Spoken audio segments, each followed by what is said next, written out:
Directed and starring Clint Eastwood, our crime thriller Bloodwork is after the ITV News.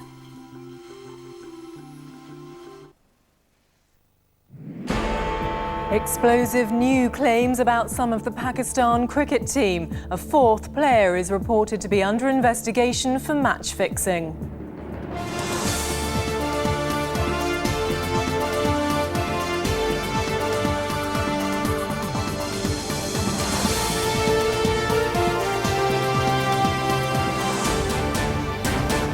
This is the ITV News with Andrea Benfield. The News of the World has published new details from its investigation into alleged spot fixing, including a report that one of Pakistan's own cricketers claimed some of his teammates are cheats. Also tonight, a huge tax blunder. 6 million people have been making the wrong payments. Lots of those people will be told that they're going to have to pay back extra next year, and that's really not going to be good news for lots of families struggling with their rising bills at the moment. A state of emergency in part of New Zealand. An earthquake wrecks homes, roads and power lines. And protests and clashes with police overshadow Tony Blair's first book signing. Good evening. More allegations about match fixing are rocking the world of cricket tonight. Tomorrow's News of the World contains claims that a fourth Pakistan player is being investigated over match rigging. Cricket's governing body would not tonight confirm or deny the report. The newspaper also says a senior Pakistan player branded some of his colleagues cheats who want to fix almost every match, though the player Yasir Hamid is said to have denied giving the News of the World an interview. Sally Bidulph reports. On the eve of their 2020 match in Cardiff, Pakistan wanted to focus on the game. But attention is being drawn far from the pitch by revelations in tomorrow's News of the World. The paper claims a fourth player, as yet unnamed, is being investigated over the scandal that's engulfing cricket. The newspaper also includes a secretly taped interview with senior batsman Yasir Hamid, who claims that some of his teammates are involved in match fixing. He said only the ones that get caught are branded crooks. They were doing it in almost every match. Scotland Yard was after them for ages. It makes me angry because I'm playing my best and they are trying to lose. Yasir Hamid's reaction goes to the very heart of the dressing room. He talks about being offered £150,000 as part of almost a circle asked by an illegal bookmaker to fix a test match. He declined to be part of that, quite rightly. He also says that between £20,000 and £25,000 is the going rate for a no-ball bowl to order. Tonight, Hamid has denied ever speaking to the newspaper. The latest revelations follow claims that 3 players were involved in bowling no balls to order. Captain Salman Butt and bowlers Mohammed Amir and Mohammed Azif have been suspended by the sport's governing body, the ICC, over the scandal. The 3 have also been questioned by police on the matter but were released without charge. Tomorrow's newspaper pours more fuel on the flames by saying the 3 players already suspended face 23 ICC charges between them. Captain Salman Butt was warned 5 times about reporting any irregular contact with outside agencies. And it says investigators have recovered up to £15,000 in marked News of the World banknotes from his hotel room. An ICC spokesman would not confirm or deny the details of this latest report, but in Cardiff, the 2020 captain apologised on behalf of the 3 suspended players. I know they are not in this series, but on behalf of these boys, I want to say sorry. And the players were the cricketing lovers, and to all the cricketing nation. Pakistan want to focus attention on their game, but tomorrow's match will no doubt be overshadowed by speculation as to the identity of the 4th player in this scandal-hit squad. Sally Bidulph, ITV News. Almost 1.5 million unsuspecting taxpayers are tonight waiting to be told they have to pay back £1,500 each to the taxman. A huge computer blunder means a total of £2 billion in underpaid pay-as-you-earn tax has to be clawed back. HM Revenue and Customs say they're aware they need to improve accuracy. Lucy Manning reports. No one much likes paying tax, so imagine if you're told you owe even more. Well, actually, no need to imagine it, because letters are winging their way to some saying just that. The taxman's made an error, and someone's got to pay for it. Nearly 6 million people will be told they've paid the wrong amount of tax. Nearly 1.5 million people will be asked to pay more, on average paying back £1,500, more than £100 a month. But 4 million people have paid too much tax and will get some back, on average more than £400 each. Well, my first thought was, I hope I'm one of the lucky ones that gets a rebate. It's like it's like a lottery, isn't it? If I do get it, I'll just look at it and I'll say, how am I going to pay back? Well, I wouldn't be very happy. I'd rather not see the letter, probably check it in the bin anyway. The problem's with the pay-as-you-earn system that takes the tax, and this government's blaming the last one.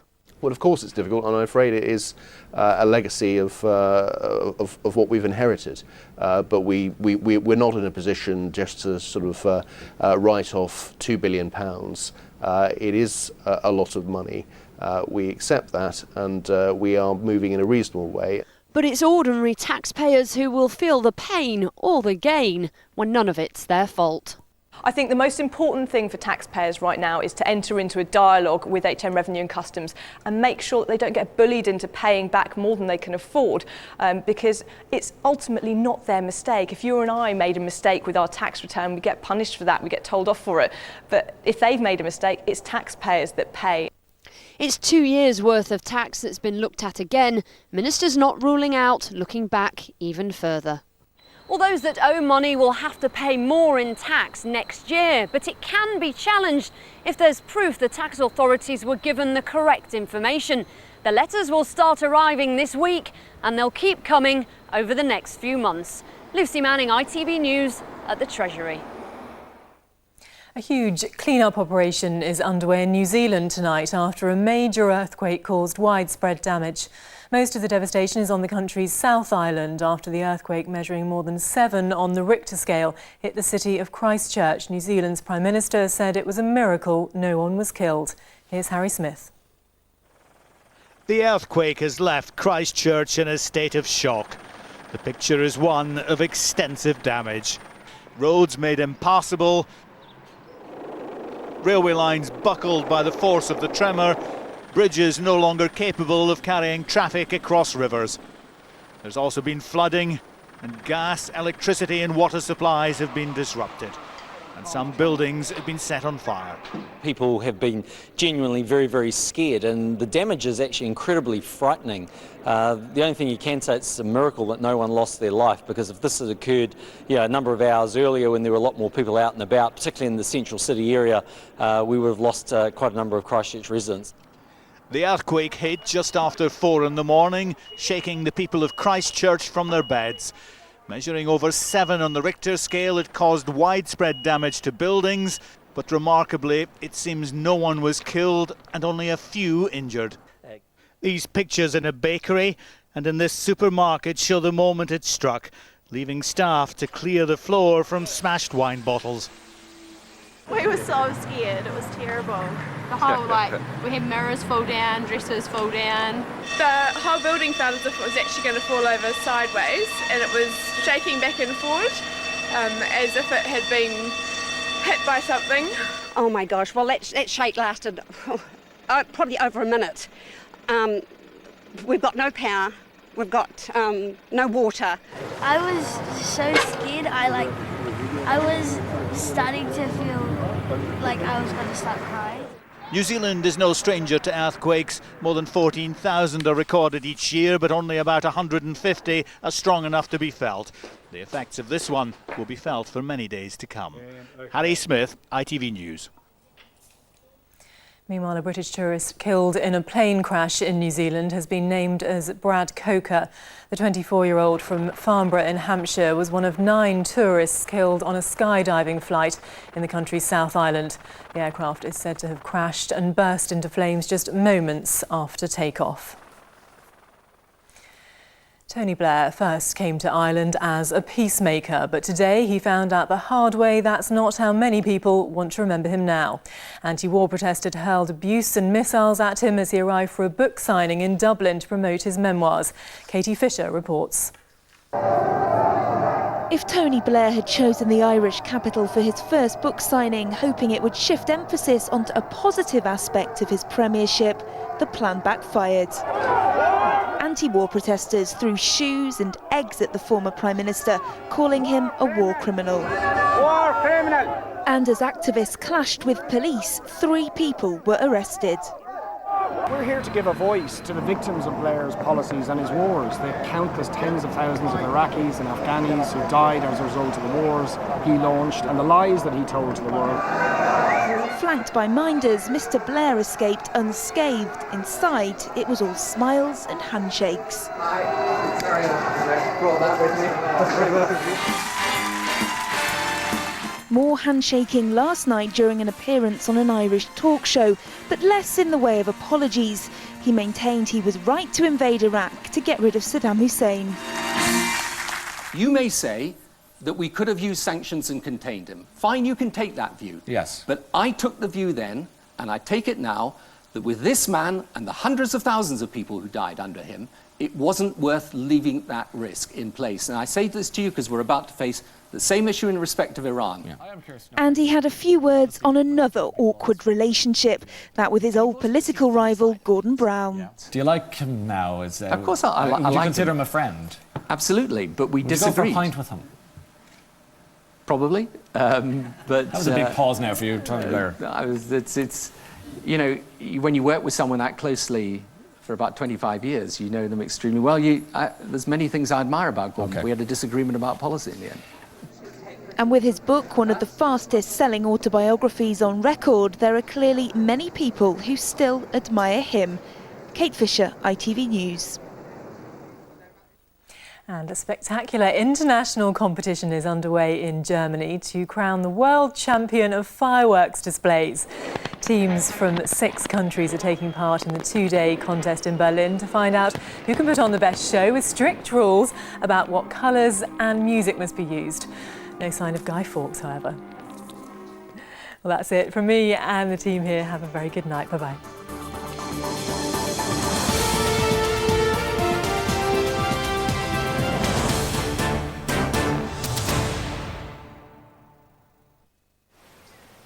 Tops Tiles, brightening your home, whatever the weather. Sponsors of the ITV1 National Weather. Good evening. The band of showers that affected some western parts of Britain today is moving northeastwards. It's gradually getting lighter, more patchy. Eventually, it'll fizzle out altogether. And although we'll keep 1 or 2 sharper showers threatening the southwest, for many of us, the night ends up dry and quite mild. Temperatures down to around 12 or 13. And then for tomorrow, the best of the weather is for the north and east. Even there, more wind than you had today. Quite a fresh southeast wind, but it's a mostly dry, bright and breezy picture for you. The further south and west we go, well, scattered showers likely almost any time in the south and west, and a bit more cloud around there. And later in the day, late afternoon and evening, some generally wet weather moving up the western side. Temperatures much like today's, but it is a windier picture for us all tomorrow. Good night. Tops Tiles, sponsors of the ITV1 National Weather.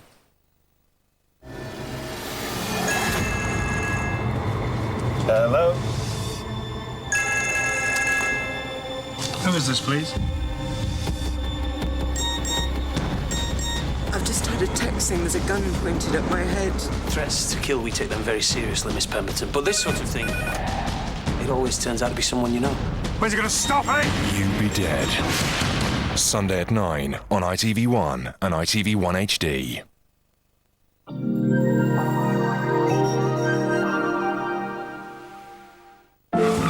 ITV West Regional Weather. Sponsored by Braces Bread. Enough said.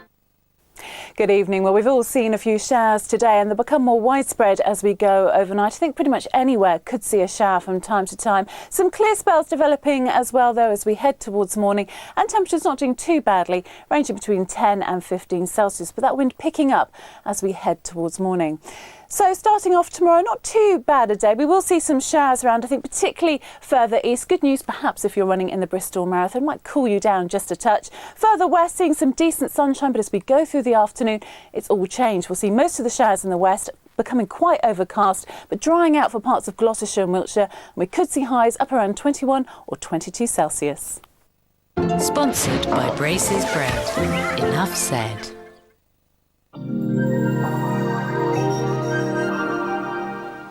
Feeling fuzzy from hay fever? Claritin Hay Fever Relief sponsors ITV Pollen Count. Well, fungal spore counts will remain high inland tomorrow, but I think becoming more moderate along the coast and certainly moderate on Monday when we'll see some heavy rain. Good night.